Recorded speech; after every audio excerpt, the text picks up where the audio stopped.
Kita ng ABS-CBN Corporation sa content production umabot sa mahigit 9.13 billion pesos sa unang siyam na buwan ng 2025. Patuloy ang buhos ng magagandang balita mula sa ating Kapamilya Network upang lalo tayong mabigyan ng love, joy at hope.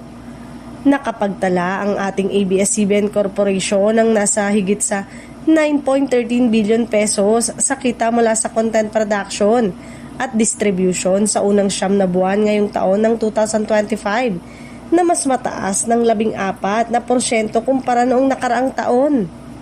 Ito ay bunsod ng paglago ng kita ng Kapamilya Network dahil sa patok na palabas nito gaya ng It's Showtime, FPJ Batang Quiapo, Incognito, Pinoy adaptation ng mga sikat na Asian drama gaya ng Saving Grace na galing sa Japanese series na Mother at It's Okay to Not Be Okay, mga pelikula, live events at ang muling paglungsad ng numero 1 streaming app sa bansa na iWant.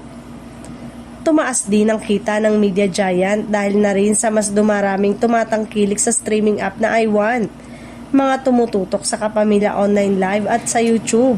Habang ang consumer revenue ay umakyat ng 13% dahil na rin sa iprinoduce nitong mga pelikula at live event gaya ng ginawang world tour ng Nation Girl Group na BINI noong kalagitnaan ng taong ito. Isang patunay lang na kahit nawala ng prangkisa, kahit saang platform na mapunta hanggang may kapamilya, susundan at patuloy na tatangkilikin ang anumang produkto na gawa ng tatak ABS-CBN. Unti-unti na ngang nakakabawi sa pagkalugi at sa pagkawala ng prangkisa. Hindi man priority ngayon ay marami pa ring umaasa na Kapamilya fans na muling mabigyan ng panibagong prangkisa ang paborito nilang TV network.